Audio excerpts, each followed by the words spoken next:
लोक संस्था सूर मंजरी पामगर की प्रस्तुति लोक गायिका सुशीला मुकेश खुटे के स्वर में ये गीत।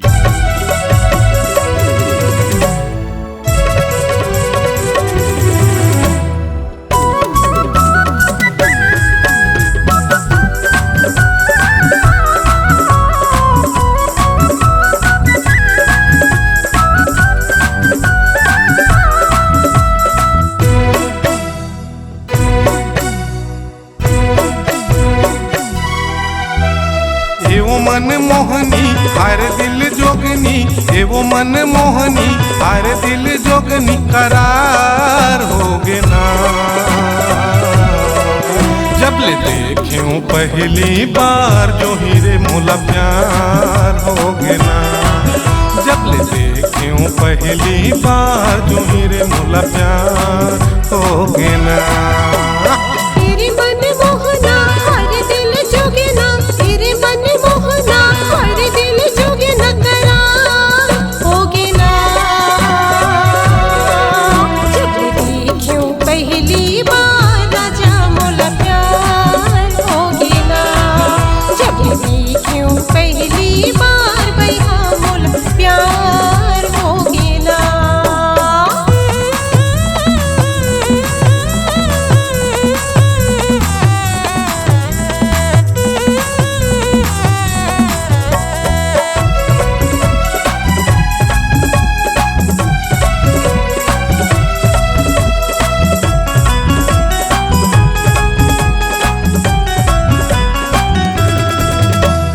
जब ले देख्यो तोरे भोली सूरतिया, देखे देखे मन भाए वो।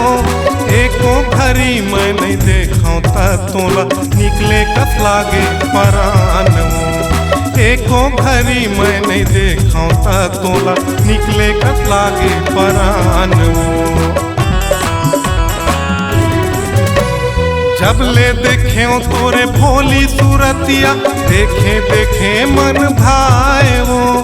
एको घड़ी मैं नहीं देखा ता तोला निकले कस लागे परान वो। एको घड़ी मैं नहीं देखा ता तोला निकले कस लागे परान वो। एवो पतरेली हर कजरेली, एवो पतरेंगी हर कजरेली करार होगे ना।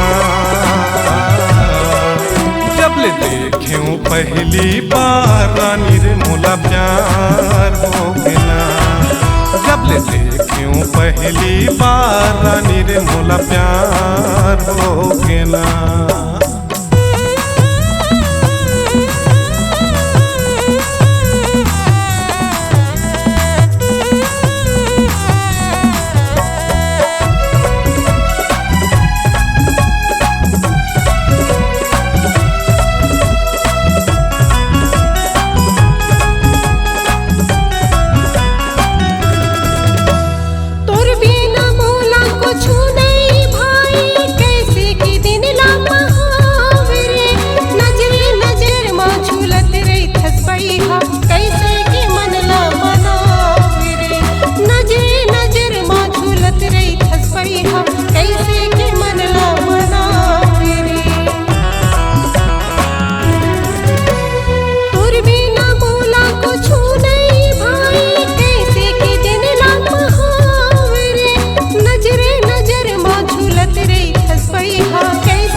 मन मोहनी हर दिल जोगनी, एवो मन मोहनी हर दिल जोगनी करार होगे ना।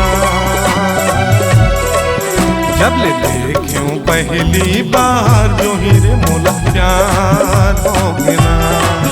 जब ले देख्यूं पहली बार राजा मोला प्यार होगे ना। जब ले देखे हूँ पहली बार जो हीरे मोला प्यार हो गए ना। जब ले देखियो पहली बार राजा मोला प्यार हो गेला।